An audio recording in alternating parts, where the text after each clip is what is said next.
ako'y pakikinggan ng kabilang sa aking kawan. Ako'y kanila susundan.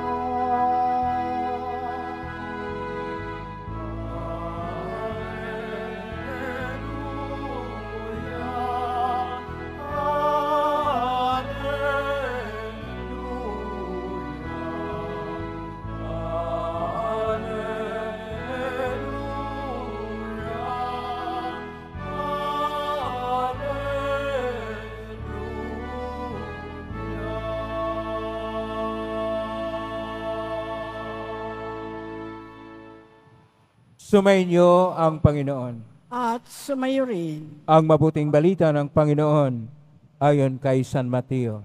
Papuri sa iyo, Panginoon.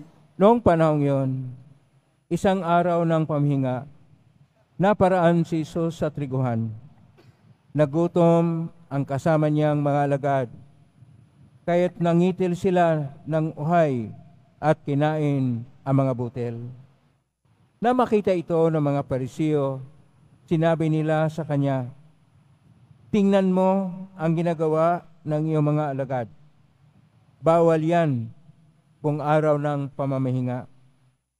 Sumagot si Jesus, "Hindi ba ninyo nabasa ang ginawa ni David nang magutom siya at ang kanyang mga kasama? Pumasok siya sa bahay ng Diyos at kumain ng tinapay na handog sa Diyos, at pinakain din niya ang kanyang mga kasama. Labag sa kautusan na kanin nila ang tinapay na yon, sapagkat ang mga saserdote lamang ang may karapatang kumain yon. Hindi pa ba ninyo nababasa sa kautusan ni Moises na tuwing araw ng pamahinga, lumalabag sa batas tungkol sa araw na ito ang mga saserdote sa templo, gayunmay hindi nila ipinagkakasala iyon? Sinasabi ko sa inyo, naririto ang isang higit na dakila kaysa templo. Hindi sana ninyo hinatulan ang mga walang sala kung alam ninyo ang kahulugan ng mga salitang ito. Habag ang ibig ko, hindi hain. Sapagkat ang araw ng pamahinga ay nasa ilalim ng kapangyarihan ng Anak ng Tao. Ang mabuting balita ng Panginoon. Pinupuri ka namin, Panginoong Hesukristo. Magsiupo muna po ang lahat. Isang mapagpalang araw po sa inyong lahat. Purihin po natin ang ating Pong Hesus Nazareno. Nasa Biyernes tayo, araw ng ating minamahal na Pong Hesus Nazareno. Araw din ng ating pamimintuho sa Kanya at pasasalamat sa Kanya sa lahat ng mga biyaya na ating natatanggap. Kaya siya ay nagpahayag lagi ng habag o awa. Sa atin pong mga pagbasa ngayon, ang atin pong makuha na tema o paksa ay tungkol sa habag, ang kahabagan ng Diyos. Sinasabi pa sa ating Ebanghelyo ni San Mateo, Kapitulo 12, verso 1 hanggang 8, sa versikulo 7, Kapitulo 12, Ebanghelyo ni San Mateo, sinasabi niya, habag ang ibig ko, hindi hain. Sa salitang Hebreo, ang salitang habag ay kesed. Kesed ay isang malalim na awa na mayroong pagmamahal, mayroong pag-ibig. At ito yung makita natin na mula sa lumang tipan na siyang binigkas ng ating Panginoon mula sa aklat ni Propeta Hosias, Kapitulo 6, verso 6. Na doon yung nasabi, habag ang ibig ko at hindi hain, sabi ng Diyos na si Yahweh. At dito ngayon nakasulat sa Ebanghelyo ni San Mateo, Kapitulo 12, versikulo 7. Sa salitang Koinoko na Grigo, sapagkat yung lumang tipan ay nakasulat sa Hebreo na luma. Ang bagong tipan ay nakasulat sa Koinoko na Grigo, ibig sabihin luma na Grigo. Ito ay Elios. Kaya kapag katingnan po natin ang Ebanghelyo ni San Mateo, Kapitulo 12, verso 7, nandun po ang salitang ito na Elios, na isa pong salin sa salitang chesed, na sa ating salita ay habag. Na sa Latin naman, ito'y tinatawag na misericordia. Misericordia ay dalawang salita, misere at saka cor.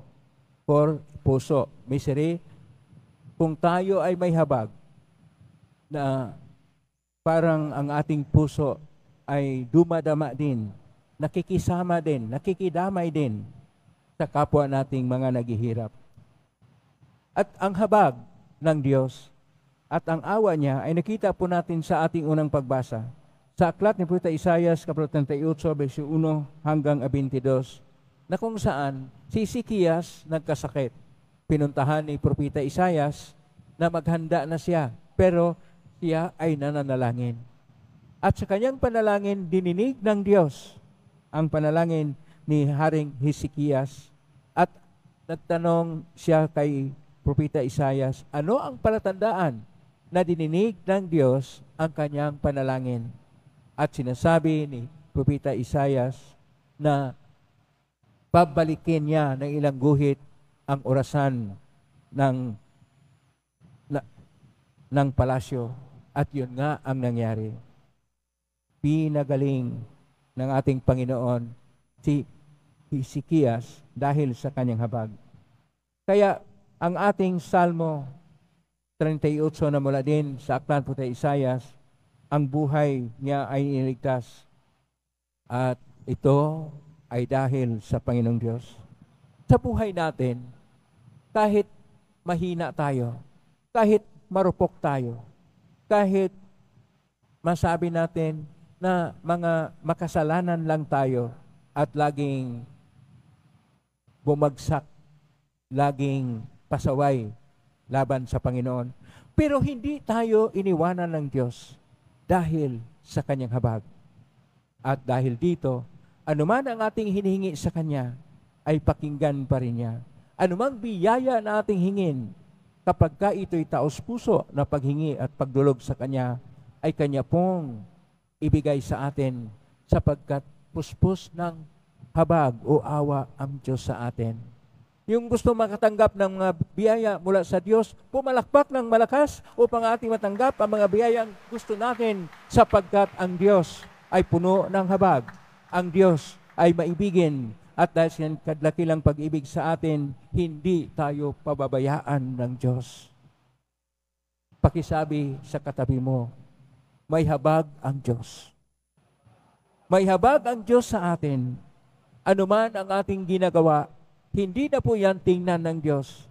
Ang tinitingnan ng Diyos, kung tayo ay nagbalik loob, kung tayo ay nagbabago, kung tayo ay sumasa Kanya, ang malaga ng Diyos at tayo ay pumunta na, bumalik na sa Kanya. Sa salitang Hebrew, ito po ay tinatawag na teshuvah, na sa salitang Koinoko na Grigo naman, mitanuya, at sa atin, pagbabalik loob. Ang kailangan ng Diyos ay ang tunay na pagbabalik loob.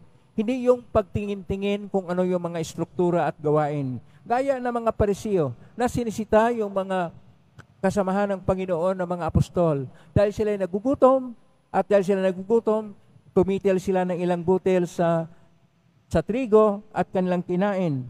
At sabi ng mga Parisiyo, bawal yan. Ang tinitingnan nila ay tungkol sa batas ng pagbabawal ng pagtrabaho na makita ito sa tinatawag na kautusan o batas ng sabat o pamamahinga sa Exodus Kapitulo 20, versikulo 8 at sumusunod.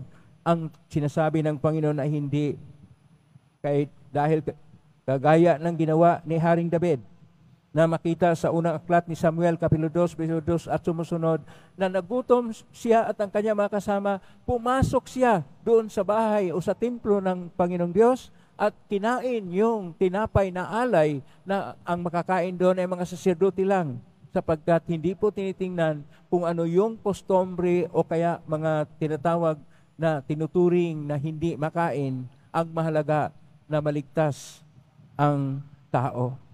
At ang mga saserdote tuwing Biyernes ay sila rin ang may trabaho sapagkat nilinis nila ang mga alay na susunugin.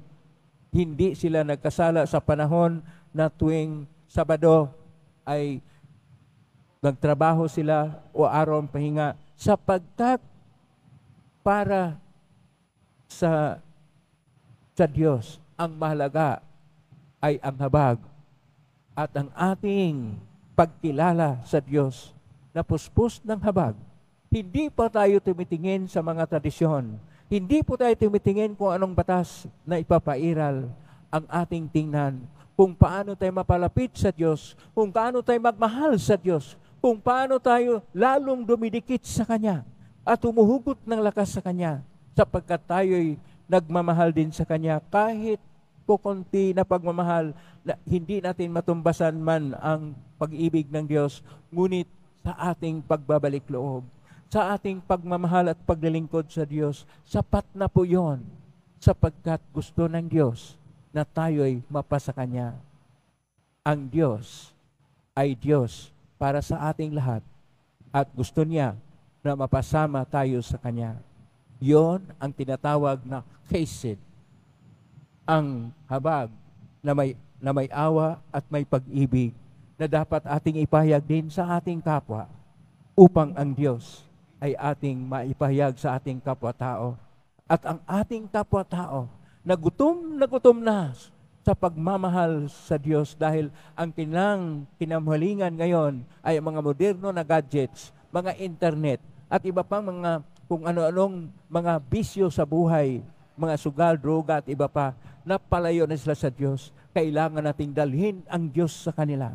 Magbalik loob tayo upang ang Diyos ay siyang maging sentro, ay siyang maging kahulugan, ay siyang maging liwanag ng ating buhay, sapagkat mahal na mahal tayo ng Diyos. Amen? Purihin natin ang Diyos.